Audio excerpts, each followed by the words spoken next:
Yo. What's really good, people? What's really good? It is me, Joe Blackman, and it is botswanapapi. And we are here late night. Botswana, what are we? Always on time? Tell them now. Tell them now.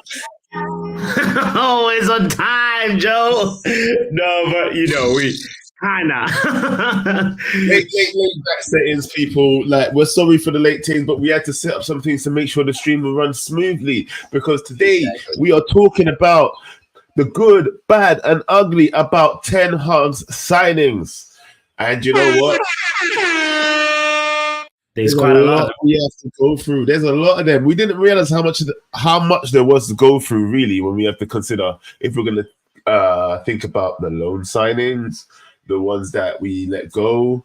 So there's quite a few to get into anyway. So I won't reveal anything until we start seeing it. So people, what I'm going to do differently this week is I'm going to drop the link in the chat nice and early, because we're going to be discussing everything from what we think was good, bad, and ugly from the season of the signings, not just last season, but the season before as well. And let's just go over what we think Ten Hag's done well from what he's done badly in terms of who he's recruited and brought into the club. But yes, and this includes the free transfers and also the loans as well, loan signings. So it's a comprehensive look at who came in during Erik Ten Hag's tenure. So I'm excited, Joe. Should we shout out, first of all the other people too that are tuning in, by the way, was streaming to Joe's platform, Backhand Entertainment, as well as my platform as well, Football Power Hour. So shout out to every reckless delegate that has tuned in right now. We're looking at you, Mr. Labman, men like Manj, Mohammed, Shay, Arsenal, the ops in their house as well. Philo, big up to Philo. Michael Hill, shout out to you, and Star Fox, and who else? Tywin Lannister. You don't have to say that. You didn't watch You didn't watch it, did you? You don't know what the fuck do. No, I didn't. I know. I'm missing out. Okay. And big up to Crash as well, and Jack, and Reber, and One, and everybody that's in the building, guys. Happy Saturday, first of all. Hope that the weekend is going well. Should we just get into it, Joe? Let's do this. All right, where are we gonna start, bro? Because are we gonna start way back from when he first came? Or the recent ones. Let's start early. Let's start with the recent ones that we just seen. Right, guys. So, Blau. What we're going to be doing right now is we've got categories, obviously, good, bad, and ugly, as the show's titled. And what we're going to do is we're going to be starting to put the players that we think were good, bad, and ugly from the previous two seasons. And what do you think Ten Hag has done with these players? And if we should keep them going forward. Do you know what I mean? So, yes. Bots. Yes. Who's first on the list? First on the list, we have the one and only, the Viking, the man who came with an injury. And you know what? He did good. Danish delight, Mr. Rasmus Højlund. Come on. Rasmus Højlund, how would you say, he did for us? Like, which category would you put him in? I don't even think there could be anybody that could disagree that he has to go in the good category. Is there anybody that, whatever, Crash. Yo. Let me ask you, bro. Højlund. There's only one category you can go in, surely, right? Of course. He's good. He's good. I mean, 10 Premier League goals in his first season. 15 plus goals in his first season as a new, Manchester United player. He's 21 years of age. You could go far and beyond from that, or you could, do a Martial and then. But I hope it's the first option. Exactly. Yes, you know what? We're only judging him on this season. We can't go too far. Can't look too far into the future. We're only judging him on this season. Yes. No, that's. I agree with you guys as well. Big up Crash for that. Yeah, it's 16 goals actually. Shay, you up? What you saying, Shay? Arsenal In the fan. house, Shay Arsenal. Big up to Joe and football power. What you saying, bro? Let me Yeah, ask you a fam. question. Even though you're up, yeah, do you think Rasmus goes in the good, bad, or ugly? Good, of course. All right. You know what? Yeah, you get to think. You have to stay in the background now because you're up. So we only like your opinion about this much. Yeah. So stay there. I'll be back to you. In the background, in the green room. Shit. Yeah. His name is Okay. actually Shane Arsenal fan, but we can't listen to him too much. Yeah. Yes.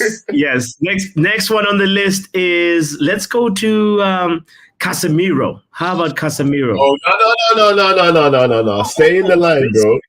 Stay in the line. Sorry, I said this here, right? Let's go to Mason Mount. Mount. Yeah, let's talk about Mason Mount. Crash. For Mason Mount, right now, I would say bad due to the injuries. I don't think he's been bad per se because we haven't really seen much of him.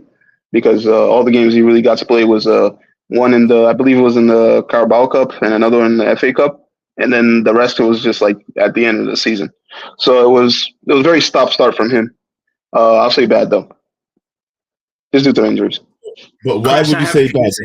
Put him in the ugly category. For me, this is that bad for you? Ugly. Nah, you can't do that. You can't do that. It's one season and it's multiple injuries. It's not the only person who's been dealt with injuries in the team either. So it's not like, Remember 1 second, we're not judging the player, we're judging Ten Hag signings here, yeah? So was it a good idea to buy an injury-prone player in the first place? No. I'll say it was a bad idea. My question is it was a head scratcher. When Mason Mount, he was the first signing, right, from the last transfer window in the summer. And I just didn't know where he fits. Even when he's fit, I don't know, what's Mason Mount, what position is he supposed to play, Crash? Honestly, I think he was supposed to be a replacement for Eriksen. Because, as of last season when Eriksen got that injury from Andy Carroll's tackle, I think he dropped off massively. I think Mount was supposed to be the one to replace that. But if we as a team has been paying attention to Mount in Chelsea the season before we bought him, he wasn't playing as much. He was left out of the team and he was getting injured most of the time. So I don't know who made that decision or suggested it to Ten Hag, or Ten Hag suggested it himself. I don't know why they would buy a player who's been injured for a majority of the season, the season prior to. I don't understand it. But I could see as his profile, he does suit a player as Ten Hag would want for his team. But again, the injury thing is a big question mark. Why would you sign a player at that rate, especially with the way he was during the season before you bought him? It's very questionable. Got you. Okay, all right. So you're saying that, Joe, majority rules. What are you saying? I'm going to bring someone. Stay there, Crash, by the way. Neo, what you saying, bro? Oh, what's up, gents? Can you hear me? Yeah, we can hear you. I think with Mason Mount, it's clearly a Ten Hag signing because every signing has been a Ten Hag signing.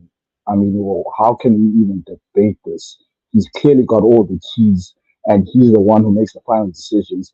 We paid over double probably Antony is worth when we got him purely because that was what Ten Hag wanted. So I think us spending 55 plus 5 mil on a guy with 1 year left on his deal is a Ten Hag decision. So I would put it as a bad signing, but I wouldn't kill Mount because injuries, that's something. It's not about Mount. It's not about Mount. That's what I want to remind everybody right now, yeah? It's not about the players. It's about the signing. Yeah, but you putting it in bad.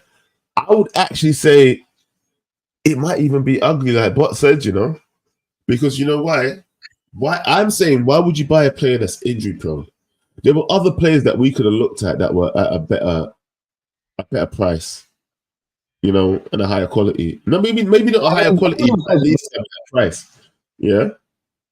Kudus was available for less than that amount.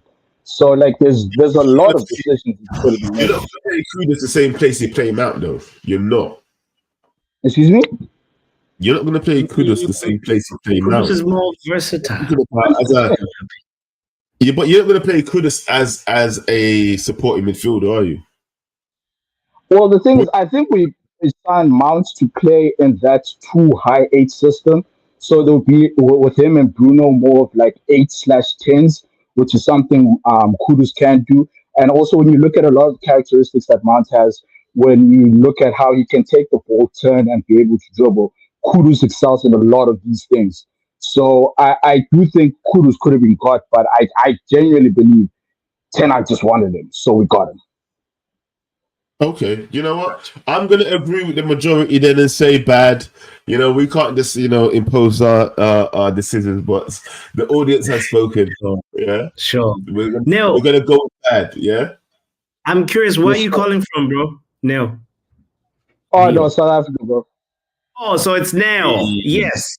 Yes, sir. Come Yes, on, sir. South Africa in the house. Yes, I can understand it might not be a natural name in Britain, so I don't mind the pronunciation. All good, all good. I want to teach Joe how to pronounce these South African names properly. So, Nell, all right? Nell. Hold on. Nell. Nell. Nell. Nell. Yes, close enough. Big up. You stand in the background. We'll bring you in for another play. Don't go anywhere. Okay. Don't go anywhere. Right. Sure. Okay. Next signing is Andre Onana, Joe. Lead the way on that one, sir. Andre Onana, I really don't know because everybody knows how I felt about David De Gea. I was like, you better call David De Gea, bro. You better call DDG. For me, it was a bad idea to get rid of David De Gea, innit? Yeah. So the whole Onana thing kind of weighs heavy on me right now because it's like, do you know what? There was no need to replace that. You know, like when we're talking about now, and when people are talking about, do we need a right winger? Well, do we need to spend money on a right winger right now when we've got all these other positions that we need to fix? Yeah, that's how I felt about David De Gea last season. Yeah, I'd rather be getting rid of him this season when we had a steady goalkeeper last season. Honestly, I said this already. I said this long time ago. Yeah, but so far, you know, he started off rocky. He ended up as like one of the. Did he finish with the? No, not a Golden Glove, but he was like the second most goal stopped or something like that. No. Yeah, he's. I mean, in the top 8 goalkeepers, he's definitely saved the most shots. He's faced the most shots as well. So, well, you know what? Only for that reason, I will say he was a good signing, even though he got off to a rocky start. Yeah, he was a good signing. I will say good. Joe, are you sure? I'm gonna say good. 100%. Yeah. And I'm gonna repeat the words you said earlier. It's not the player, it's the signing of Onana. Is that what we needed at that moment? We had David De Gea, who just had the highest clean sheet. He just picked up the Golden Glove. Joe, think about your life. All right. You know what? You just reminded me. No, God! No, God, please, no! No! No! No! Fair enough. I get it. Yeah. It's all right. Cool. You know what? I am a big advocate of David De Gea. Everybody knows this. So I guess, you're trying to, no, you will not influence me. 1 second. Let me just think about this. No, bring someone else in to think about it. To come in and help you think. Yeah, Crash. Okay. So you said don't make it about the player, but bots right there. You try to make it about the player. I'm not gonna lie. You put a little bit of a little David De Gea should have been sold last season, and then we bought an Onana. Listen, what happened. That's in the past. it happened. Onana came in. He made a lot of mistakes in the Champions League. That's what got us knocked out of the Champions League. We all know this. We all know that when the watch-alongs were happening on the United View and the reactions after with KG coming and doing the live streams, he was pissed off, extremely pissed off. Everybody was cursing out Onana for like months on end until I believe in the middle of the season when he started to settle a little bit more. After AFCON, we all remember what happened during AFCON. That was crazy. He wasn't playing. His cousin was the one playing for him inside the goal. Everybody was basically ragging on Onana. But as we saw, Onana is a very confident guy. Even if you try to slate him, he wouldn't care. He just wants to get himself better. That's all he wants. And also, we have to put into perspective. He has so many different defensive just partnerships in front of him in just the span of one season. Apparently, I think it's like 30 plus. It's ridiculous. You can't have a stable backline like that. David De Gea, before he left, he had most of the season Varane and Martinez. They were the ones who were the most consistent. And then if Martinez wasn't available because of the injury he had, it was Luke Shaw who took over. So again, he had a steady back line compared to what Onana had this season with the ridiculous amount of injuries that we had. And I'm not going to be here and basically take all the blame off of him. Of course, he takes some blame. Like the Champions League thing that he did, that was crazy. We had so many matches where we were 3-0 up, and then all of a sudden, 3-3, 4-3, ridiculous scorelines. So again, I take the good with the bad, and where he wasn't. And the thing is that Onana wasn't doing the job that he was brought in to do. What he was meant to do was to be a sweeper keeper. Basically, he's the one who was controlling the back line. He would be passing the ball most of the time, not saving most of the time, because that's how Ten Hag wants to play. He wants to play very offensively and less defensively. So basically, Onana's part of the attack. But the thing is that he basically had to play a De Gea role where he's just saving shots. And as you said, Bots, earlier, at the end of the season, Onana has the most shots saved in the league, which is ridiculous for a goalkeeper. Like, especially when we're not a bottom team goalkeeper. We're not relegation. We are in the mid-table. That's where we were. And somehow he faced more shots than even Sheffield. Crash, as a signing, has he made us better? Is it a good, bad, or an ugly signing this season, though? That's the thing. I'll say the signing itself. Perspective. Remember, we're judging Ten Hag right now. Yeah. Yeah. Remember, okay. So, from Ten Hag's perspective, the reason why I think he made the right choice in like basically how he was going to build out the team in the future. I think he made the right choice. Did it go off the way that he wanted it to go off? No, it didn't. So of course you'd have to put it at bad. But if we're talking about what Ten Hag wants to do, then I'll say it's good for what he wants to do, because that's not the way he intended the season to go, and that's not how Onana himself wanted the season to go for him. But, well, you got to put it to compare. Like, let's be honest, if we compare both the stats of the way that our defense was this season to last season, it's massively skewed because of all the replacements that's been happening. So, if we're being honest, transfer-wise, it's bad. We can't lie about that. It's just bad. It's just bad. So you're saying bad, yeah? Yeah, I'm saying bad for now. Until, we'll see later in the future. All right, don't go anywhere. All right. Because don't go anywhere. Stay right there. Right, because you know what? I want to talk to a couple more people. I want to see what they No. Don't put him there yet. We can't just take one opinion. What's your opinion? You asked me mine. What's yours? No, I think we needed to evolve for what Ten Hag needed to do. So my opinion is tied into Jarvis's question, by the way, because Jarvis says, shout out to Ivan, by the way, in the house. Shout out to Colette in the building as well. Chicago in the building. Share the link. Yes. Let's share the link right there for Uncle to also call in. I'm curious what he's going to say about this. But I want Jarvis to call in. Jarvis, call in, bro. I need to speak to you about this. Joe, my answer is tied into a little bit about what Jarvis is saying, though. It's not just the evaluation of the player. It's also partially the rationale behind signing the player, right? It's a little bit multifaceted. It's not just like one-sided. So I feel like we needed to evolve from what the type of football that we have been playing. So the signing itself of Onana, a ball-playing goalkeeper, was good. His performance was bad at the beginning, and then it started to become. I was about to say to a point, but I was about to just say that. But even David De Gea started off rocky in his first season. Do you know what I mean? People do need time to get in, know who to trust in front of them. And, when you become comfortable with the people in front of you, you did become a different goalkeeper. And I think those kind of things take time. I'm inclined to push him up here. Let's push him up to good, bro. Let's push him up to good. Don't forget to share the link in your chat as well, because I want Jarvis to jump in. But there's certain people that are in your chat, right? That are all right.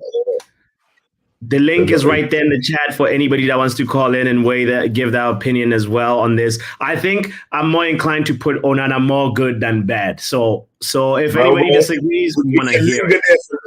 Look, hey, Shay, Arsenal fan, what are you saying, bro? I know you're up, so I'm just going to ask you quick. You're in and out right now. That's what we're going to be, yeah? Onana, from an up perspective. Football Power Hour, agree with him. He's good. What? You agree with good, me? Yeah? Yes. You're a yes man. Get out of here. Boom. Stay there. Don't go anywhere. All right, cool. No. Also, look at Jerry with the super chat. Big up to Jerry. Thank you for that super chat, Jerry Pereira, saying Onana, give him a good. He's good. He's good. Okay. All right. Neo, what are you saying, bro? This one is a hard one because, again, if we're evaluating just the signing, I have to say it was a bad signing. Now, let me just explain. Onana is a good player. I think Onana is actually one of the best goalkeepers in the league. I'm even seeing here, I was looking it up. He prevented the most goals at 9.74 goals in the Premier League, while he faced the fourth most XG. So that just shows this guy was under duress. He was just saving our ass the whole time. So I really think he's a good player. I think if we sign him for what we thought it was going to be for, which is his ability on the ball, then it would have been a good signing. But then the way we played, we just bypassed midfield and we didn't use that attribute. Those were the coach's instructions. So if it's based on that, then really might as well just keep the hair. Even if the long ball kicking on Onana is more accurate, De Gea could have done the exact same job and he could have made saves. So if we're signing him to do the exact same thing, it's a bad signing. And I hate to say that because I think he's a really good player. And I think he's a player that under a position-based system, hopefully with a different manager, we could see the best out of him. But yeah, if that's the category of it's a bad signing. Thank you, Neil. Here. How much have we got then? How much have we got so far? All right, Neil, we'll bring you back, yeah? Stay there. Don't go anywhere. All right. Bring my uncle in, please, bro. Very, very, very important opinion right now, yeah? Yeah. My uncle. Drop a bomb for uncle, bro. What's wrong with you? Uncle, step in the house. My uncle. Yes, I'm just having a good night, and I'm watching you guys, and you boys are doing well, so that's good. Thank you. Let me ask you this, though, uncle. Our cousin Onana. Not all his standards, That's what we're saying, though. This is why it's hard to separate the player from the signing sometimes, yeah. But was the signing of Onana needed, necessary, and was it the right decision, uncle, at the time? That's what we're asking.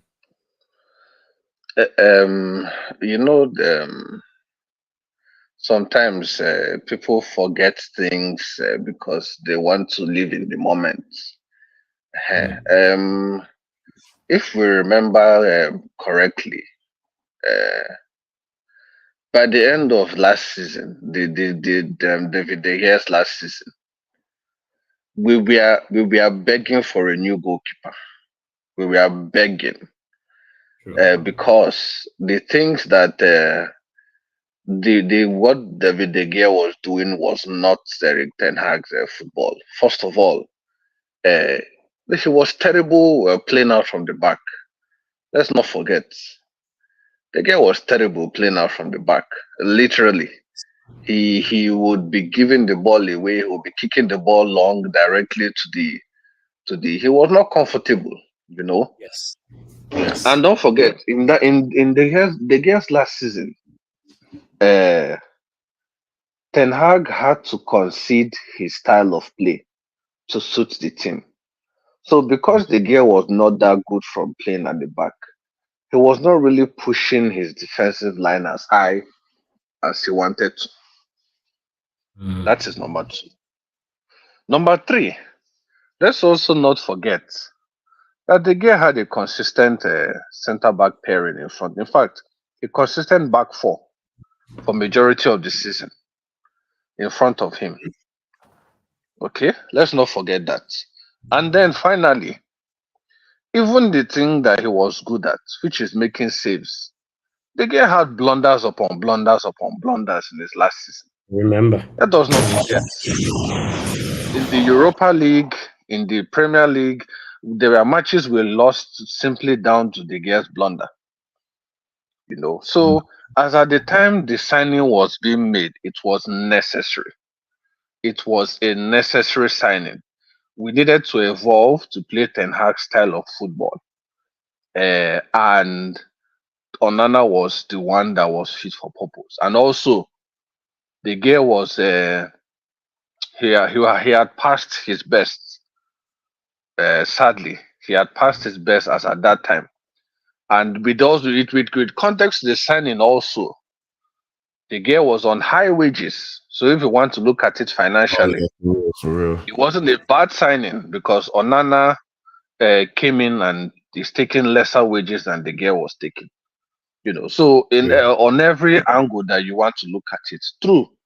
Onana hasn't performed. Even I have been ashamed of him as an African boy. You know, in some of the things that he has done this season.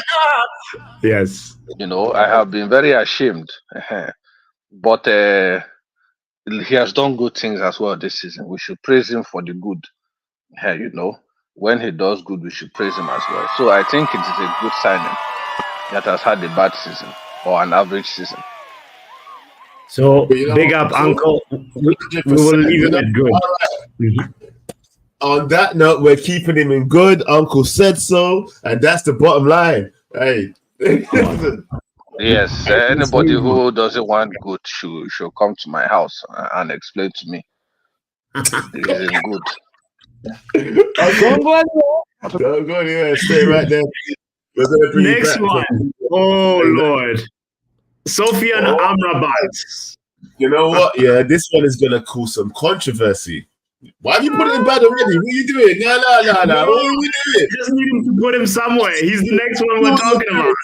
Influencing the people, blood. I see what you're doing. Yeah. No. Don't just put him in bad. Don't put him in good. Even right where he was. Zoom back out and put him back down there. You're influencing the people already. Yeah. I see what you're doing. Okay. Let's put him down there. I'm watching you, blood. I'm watching you. Yeah. Don't influence the people. Yeah. All right. People, Sophie and Amrabat. This is one that no one's going to call some controversy, yeah? Whether or not you think he has played enough, if you think he's had enough time to show what he can do, if you think he's rubbish, let me know. But we need to know if you think Sophie and Amrabat was the right call, the right signing, because it's not like Ten Hag did not pursue him, yeah? We had time to change our mind. He definitely went after him. That was one of his signings. Yeah, there's no denying. Okay, so let me know what you think. Boss, go tell me about Amrabat. Would you get him to stay first of all? Yeah, and was he a good signing? Without a doubt. For me, this is the thing. Amrabat, we forget. We have a memory of a fish as fans. Amrabat said no to many clubs. Liverpool, he said no. I heard Chelsea was sniffing around. He said no to a Todd Bowley checkbook. He waited for Manchester United. That loyalty needs to be rewarded. The time, I think he was, if I'm not mistaken, he might have been ostracized and was training alone. And that partially added to him not having like the sharp fitness at the beginning when he came to Manchester United. So and the moment he actually got playtime, he was put in left back. For me, Amrabat, the signing of Amrabat was good. The performance didn't start good, but that FA Cup final display, bro, Kevin De Bruyne even said to Pep Guardiola, I'm tired of playing against Amrabat. Take me out. This guy belongs in good. Do you know what? Yeah, that is a very bold statement because a lot of people are saying, how are you just going after a couple performances at the end of the season, bro? Yeah. How can you say that he's good after a couple of performances at the end of the season? Like when we saw him, we've seen him a couple of times this season. You know, how much times did he play this season? Yeah, he played quite a few times. Yeah, how much appearances did he have? I will bring it up in a moment, and I'll tell you exactly how many appearances he had for Manchester United. So, just this season, right? He played for us. 21 Premier League appearances, right? 5 in the Champions League, 2 in the FA Cup, 2 in the Carabao Cup. That is Amrabat's, of course, he's out of the 21, he played a lot of games not in his natural position, and I just feel like he was treated unfairly because the thing about the midfield position, Joe, is it's a rhythm type of game, and you have to be able to be really in tune with your players, with your colleagues on the pitch to show your qualities. So Amrabat, he was misused, put in the places where he didn't need to be on left back, and he just didn't have, he wasn't very, very sharp and fit in the early part of his time. And he even went to Morocco and came back injured, and that's why I feel like we haven't seen the best of Amrabat at Manchester United. That performance at the FA Cup final, that was the Amrabat that I thought we were signing, and I would keep him for that reason. Because you saw one good performance, you keep him. That's what you're telling me. No, not just one good performance. Come on, the performances prior as well, like the 4 performances prior to. Anytime he was partnered with Maino, he was mint for me.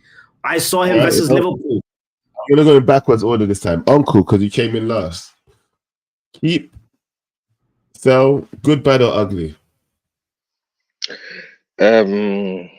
Well, you know what I've said about Amrabat. I think he was a good signing for the role that he had to play. He was brought in as a backup option, so we knew he was not going to be a starter. Obviously, yes. With that being said, I will not sign Amrabat. Jesus yes. is Lord. I will not sign Amrabat. Uncle, did you see what he did to Rodri and Kevin De Bruyne?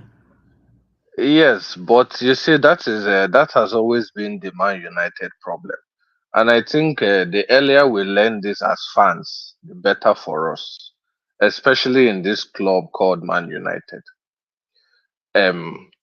We talk about when Sir Jim and the likes of them came in. We said they should do an analysis. There should be no bias. There should be no this. There should be no that. And then you've watched Amrabat this season. We've watched him give away balls that have led to other teams scoring goals. Amrabat is a very good defensive midfielder in terms of blocking the passes and all of those things. But he is not good with. He's not good on the ball. His distribution, in fact, his discipline in terms of the way he protects the ball, what you want a modern defensive midfielder to do. You understand? We cannot just have a player that is a specialist in one thing and bad in the other things. The top clubs don't sign players like that again. It's just the same way somebody was saying we should keep Wan-Bissaka for when we play tough teams, we can play Wan-Bissaka. And then I'm asking, are you going to be paying him 200,000 a week just to play against 3 teams because of their wingers? You can't keep players that are just good in one thing and not good enough on the other things. We've seen Amrabat, he cannot Right. control a midfield. He only did it in one match, but that match, we can see that even City generally we are not as good. And let's not even pretend like City didn't have chances in the second half. Towards the end, though, You yeah, in the understand? second half, we pretty much controlled that game, though. You must admit, though, Uncle. Yeah, we did, but it was a collective effort. Yeah, it was a collective effort, and Kobe won man of the match. Newcastle at You Old understand? Trafford. You know what? Okay, all right. You listen, we know how Uncle feels about him. So, Uncle, though, where would you put him, though? Good, bad, or ugly? Yeah, for the role he had to play, a good signing, no doubt. Good signing, But yeah. Okay. I would So not be good, signing him though. again. Oh, no. So Yeah, I will good not be signing. signing You're him not going to continue, but good. Okay, we're going to come back to you, Uncle. Right, let's go in reverse order. So, Neo, Yes, sir. you're easy. Good, bad, or ugly for you, bro? I just want to first ask, are we also evaluating if we're keeping him or not? I mean, you can tell us if you want to keep him, yeah, Sure. but It's a follow-up, but you can tell let's us. We're going to ask you anyway, evaluate but good, bad, or ugly first. you know, yeah. So good, bad, or ugly. Now you keeping him afterwards. Um, he was brought in to be a rotation option to Casemiro, from what I understand. And he was also put in as someone who's far more comfortable on the ball, because that's a lot of what the reports were in terms of what he was doing at Fiorentina and what we expected him in this system under Ten Hag to do. So if we're basing it on that, then it's hard to really say if it was good or bad, but we also have to look at the finances behind it. And even though his performances weren't good enough until those last games, and he didn't even get that many appearances. Based on the fact that it's a loan, I'll probably lean closer to good. But that doesn't mean we should keep him, in my opinion. Hey, there we Because, go. You yeah, actually say the same thing Uncle said. You know what? That's funny. So good yeah. signing, but we shouldn't keep him. Yeah, I think we've got better options in the market to get for that DM role, especially to start. And also, I think we need probably 6/8 hybrid role to rotate, so we can have that depth for DM. Because if you look at it, really, we only have Amrabat and Casemiro who are DMs, and I wouldn't personally bring back Amrabat, and it's looking like we're going to sell Casemiro. So essentially, we're not going to have any real proper DMs. And I don't think Kobe should play there, even though he can play there. He's an 8, and we shouldn't shackle that kid. We need to free him up and get a DM which would get the best out of him. Yes. So yeah, that's my take on it. I'm sorry. I know you're not in your head. I'm sorry, but like I think there's better options. There's better options. Also, when you watch him, he crosses sideways a lot. He's not really much of a controlling midfielder. You see him when he's under pressure and there's a player pressing him. He can't turn when he's under pressure. He's always looking to the closest man to pass because he knows he doesn't have that turn in order to bypass the pressure.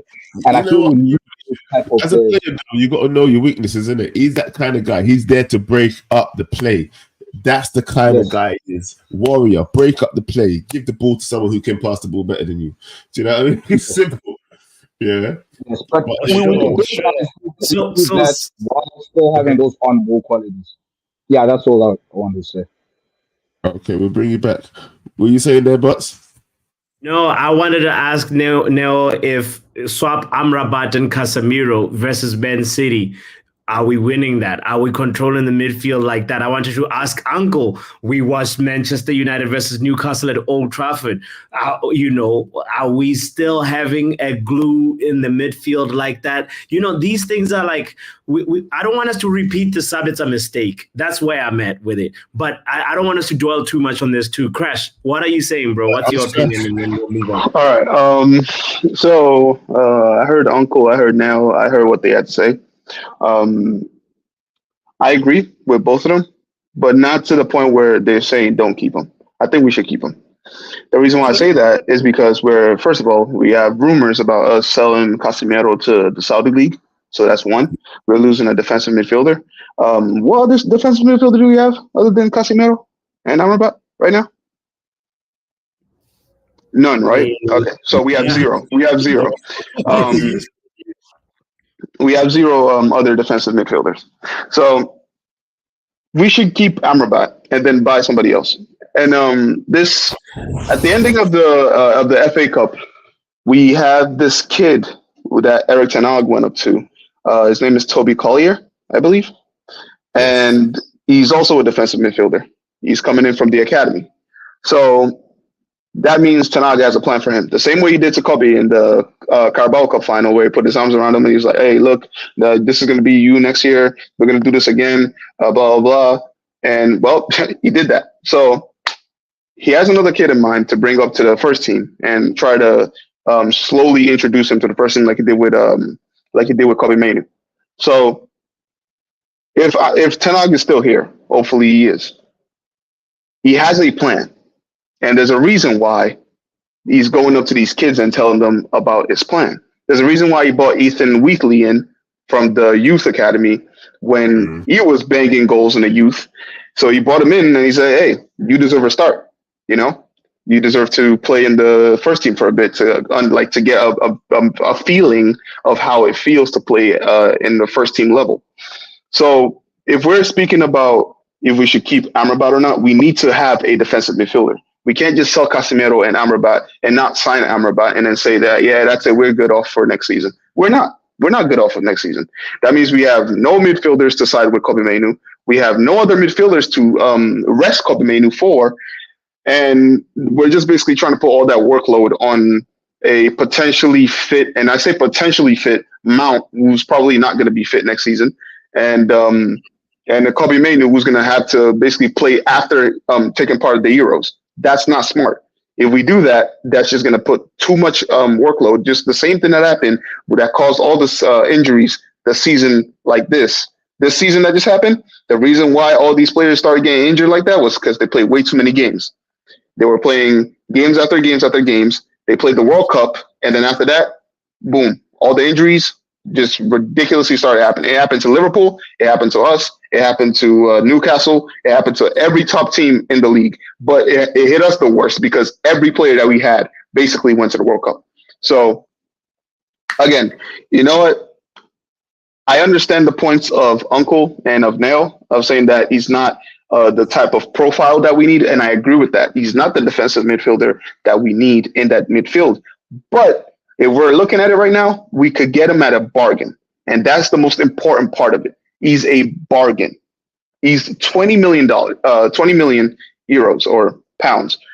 That means we could buy him and still buy somebody else to come in alongside him, preferably a younger defensive midfielder who goes alongside with Toby Collier to actually like train up in the ilk of Ten Hag, and he tells them what he wants from the position that he wants to play them in. So that's just my opinion on the thing.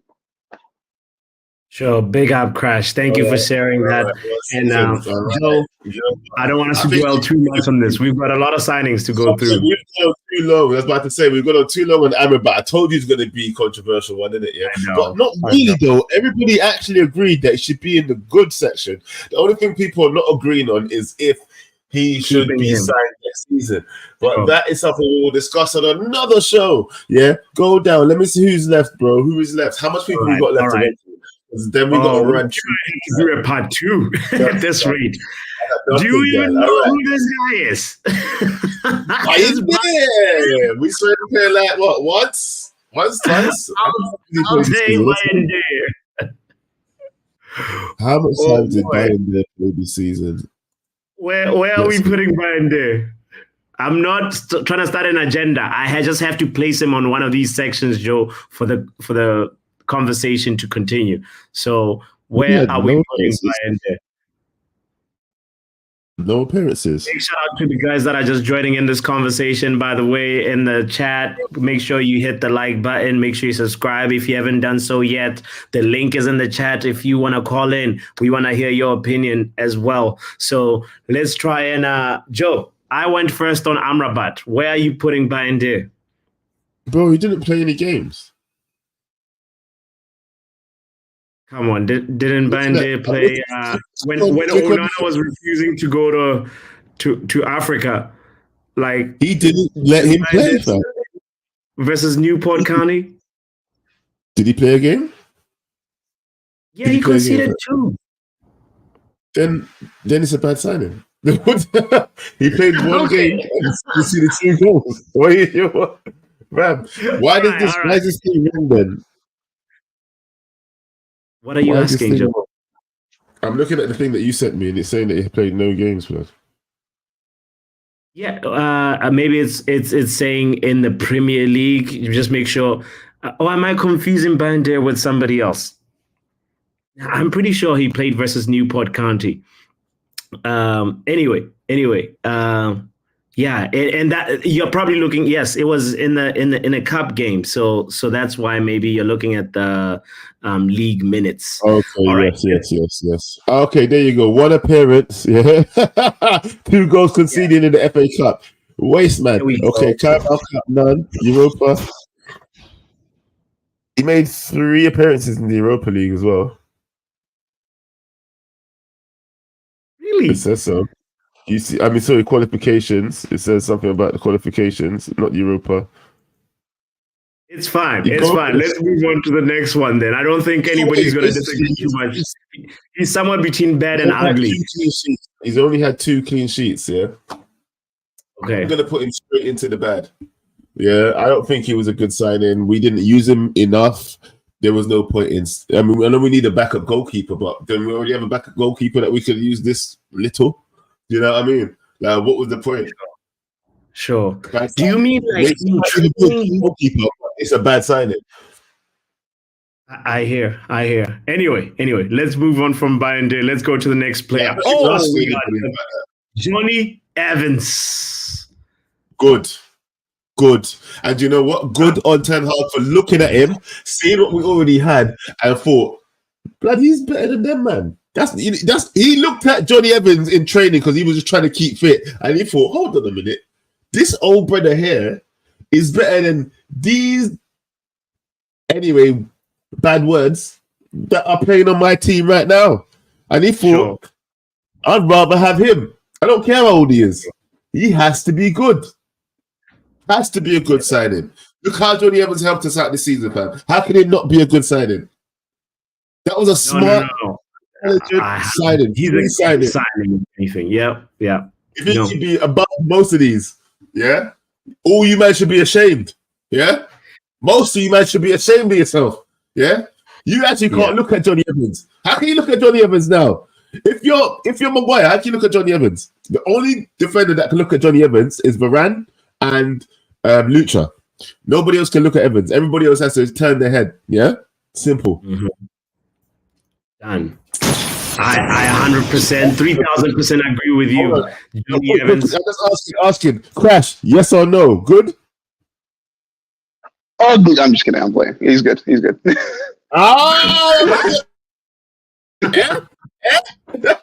Leo, I don't agree.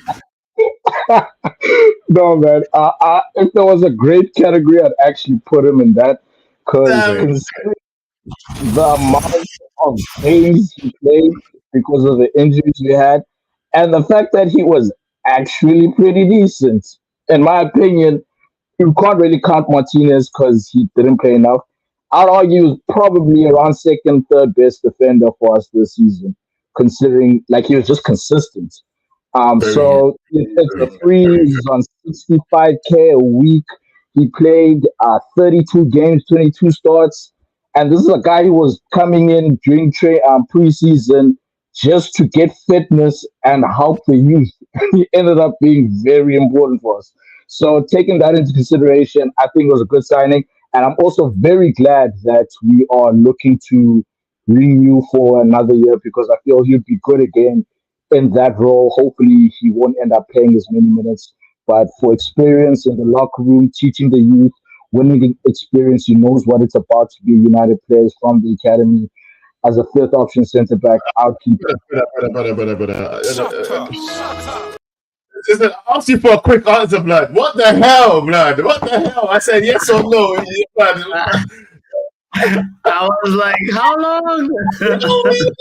Man, yes or no? Like, uncle. No, Yes or no? no, but Good, I bad, or know the ugly? context though. No. Let's go Which context, man? to Uncle, good, bad, or ugly? Was he good, bad, or ugly for this season? John Reguilon. Evans, Let's go to Reguilon. John Evans, good signing. I would actually put Bayern there as an ugly signing, but maybe it's just me. Ooh. Ugly, yeah. Why ugly though? Quickly elaborate on that one so we can move Well, on he though. Why? scored. There was no need for him. Was there any need for him? I There agree. was no You know, need, and he's leaving. He's actually talking. He's actually asking the club that he wants to leave. So for one season, we bought him. He didn't do anything, and he's leaving. It was an ugly I signing. It was actually a agree. waste of money. All right, Well, see how all right, we're gonna bring you back, Uncle. But you see how quick Uncle could answer questions though. That's how you answer questions. Yeah? But you know what? I agree because you know what was the use of him? My man Onana, the guy who directly above him, kept him out of the team on purpose because he didn't want to. He didn't want nobody else to have a goal. Yeah, like he wanted to play every single match. Yeah, if he could have, he yeah. would have played every single game. Bayern there would have had no game, fam. Yeah, honestly. Sure. There was no need for him, like Uncle said. We could have just used any one of our other, like Tom Heaton. Why couldn't Tom Heaton just play? Why did we need Bayern there? Sure. Why did Yeah. we put him in ugly? Actually, put him in ugly. He's right. But let's move on though. Who's the next one? Two of you guys say ugly, then it's ugly. Okay. All right. Yeah. It was ugly. What baffles me Wasted was the fact time.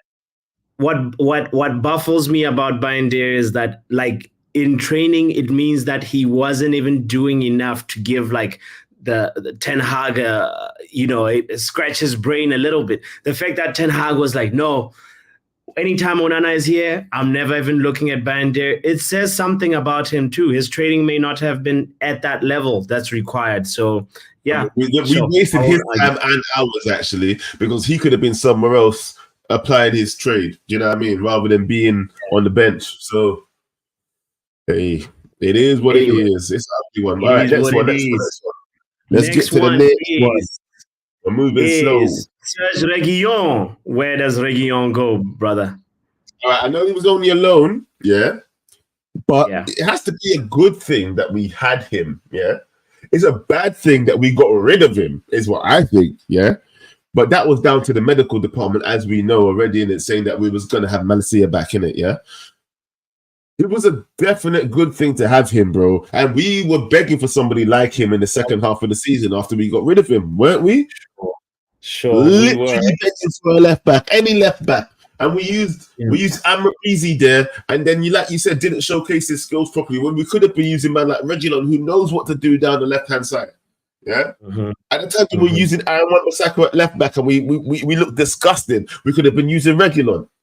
He should have stayed. Not only was he a good signing, but we should have kept him on. That was the problem. Did he do good as a player as well? I just want to know your opinion on this as well. Were you like impressed by Reguilon? Don't get me wrong. Yeah. Here's one thing I'm going to say to you as well, right? His performances were up and down. He had like about 2 or 3 good performances while he was here. But once again, people got to settle into teams, don't you think? Just like you're talking about Amrabizi, and he got his couple of starts and towards the end you saw him playing good, you said, yeah? Yeah. I think Reguilon was building into that. He needed more time. Ten Hag's playing a certain system. Everybody looks exposed at times, yeah? I think he would have came good. And you know what? It doesn't matter to me anyway, yeah, because we needed a left back. We needed a left back. Just the other day when we was doing the stats with KG, and we went through the stats of what Luke Shaw's actually played less games than Martial, fam, over his career. Oh my God! We need a new left back, yeah? And all I'm saying is he was a good signing. He might not have got to show everything he could have done, but I think he was a good signing. Like, that's what I'm saying. You get me, though? Yeah. I hear it. No, good points. He looked like he's a natural in his position, and What is Bento says? Puppy making his name sound like a French delicacy, and Joe make him sound like. Oh Lord. Okay. That is hilarious. Okay. Regular. Okay. We'll leave him Regular. on bad. We'll leave him on bad, right? I think like he had his. Well, hold on, no, we're not gonna leave him on bad. I'm gonna okay, quickly. We're gonna run through it. Crash, good, bad, or ugly? Regular. Ugly. Not because of the player. Not because of the player. Not because of the player. He himself had inconsistent. He had inconsistent performances for us, but I don't fault him for that. He came in the middle of the season, so I can't really say that it was his fault. The reason why I say it was ugly was because the way that the club moved. They literally said, hey, you're on loan with us, right? We're going to instill a thing into your loan contract saying that it must be broken in January if we don't want to keep you anymore. The medical staff told Ten Hag that he was going to have Malacia and Shaw back in January. It didn't happen. Yeah. And the club idiotically still broke that clause. They said, you could leave. You could go back to Tottenham. How stupid must you be as a club to see that the manager doesn't have is 2 left backs that he's been waiting for the entire season, and then you still say, "Hey, you know that guy was on loan. Our financials are looking pretty bad, so just bin him off." That's insane. And then that affected us for the rest of the season, as you can see. We didn't have a consistent left back. We had to play Dalot on the left back, and we all blame Ten Hag for that. But that's really on the club. So is it a bad sign if we wanted to keep him? No, it's ugly, not because of Ten Hag. It's ugly because of the club. That's what I'm saying. You have to understand, that's the club. That's on the club. They are the ones who handle the financials, not Ten Hag. So that's on the club for them saying, oh, we don't need him anymore. You could leave. All right. I'm going to have to accept that one. I can't be trying to change people's minds out here. All right, Neo, what do you think? Good, bad, or ugly for you, bro? Regular. I think it was good because we needed a body. It's just that plain and simple. We needed a body. We had. Sorry. You're saying Regulon was good, like I'm saying he was good, yeah? Yes, because we needed a body. It was stupid that we ended the loan in January, but needed a body. I mean, second half season we had Lindelof playing left back in games, and he was just atrocious there. So I think it was a good signing. It's unfortunate that it ended as soon as it did. But overall, we needed a body. We just needed a body. That's what I think. Yeah, I agree. All right, Neo. Hold on there. That's 2-2. That's technically 2-2. No. It's 2-2. It's 2-2. So you said bad. My man said uncle. So my man said ugly, innit? Yeah, Crash said ugly. Yeah. So if uncle says good or ugly or bad, it's kind of it's uncle. Uncle can be the tiebreaker. He's going to be the tiebreaker, 100%. Uncle. You see the problem with this signing. The problem with this signing is you people that are saying good. You're saying we needed a body. But this body was not good enough. That is what I want. There's a difference between we need a body and we have a good body. We needed a body, but regular was not good enough. Let us not play tricks with our mind. We remember when he played. Yes, we are not happy that his this thing was terminated January. But let's not pretend like he was setting the left back on fire when he played. Yeah, I think he had one good game, and the remaining games he was bad. And then he wasn't even always starting. He was coming in off the bench. If we remember, he was coming in off the bench in 1 or 2 matches. So we needed the body. But even when he was there, he was not performing that good. And after he left Man U, where did he go to? He went to Brentford. How many matches did he play for Brentford if he was that good? How many matches did he play for them? So let's not pretend like he was Tottenham wanted to sell him. Brentford didn't need him, but then we are calling him a good signing because we needed a body. He was not a good signing. I'll put him as a bad signing. Thank you. All right, the tie has been broken. Thank you. Uncle, thank you. Bad. All right, bad. All right, next one. Who's the next dude? So that more or less concludes 2023 2024 like transfer window No, because I don't think we obviously, should go any further. I don't think we should go any further. Yeah. yeah. Think about it. If we start What going about to the this? next season before that, it's going to get mad. Why? We will go for another hour. That's taking us one whole hour. That's taking us one whole hour to get through this season's signings, yeah? You can do part 2 next Saturday, yes. We could do part 2 or even tomorrow or something. We can just do another show tomorrow. KG doesn't do any show on Sundays. Sure. I'm down for that because, like, yeah. I think that's a good way while we're still on this year, right? Obviously, we know that there's a couple of loans that ended. Like Alex Telles came back from Sevilla, and then we shipped him off to Saudi Arabia. There's that was nothing to do with Ten Hag, though, really. Yeah. That's more like the club, right? They decided to do those businesses, so we can't really like talk about them with Ten Hag attached to it. So yeah. Okay, I'm fine with continuing part 2 tomorrow. Yes. Either part 2 tomorrow, but you know what? I want to do a THDL meeting early morning tomorrow, though. A THDL meeting. We have to get together. We need to discuss what the hell we're doing here at this club, yeah, when it comes to Ineos. But that's another subject. We'll come back on and we'll talk about that tomorrow, people. Yeah. But yes, this has been a good show. It's been all right still, yeah. It's been great. It's been great discussions. I want to say, like, my favorite was the Amrabat one because that one was, it's a polarizing one, and I just personally, I'll still back my opinion and say we should keep him. He's fine being a squad player. Imagine, we get another midfielder reinforcement that's a level above Amrabat.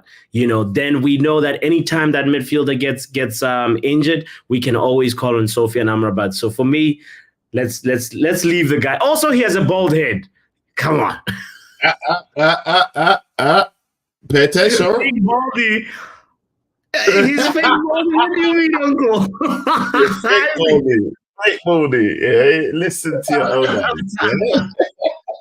The balding season next season, bro. There's Maresca, there is everybody in the dugout is bald. So like bald is the way to go, So anyway.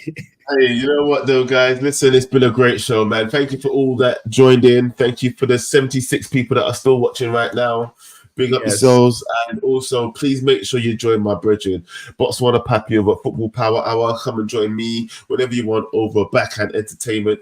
People, it's been a great show. We have no outro, so you know what? Tonight we're just gonna end it. So, guys, thank you.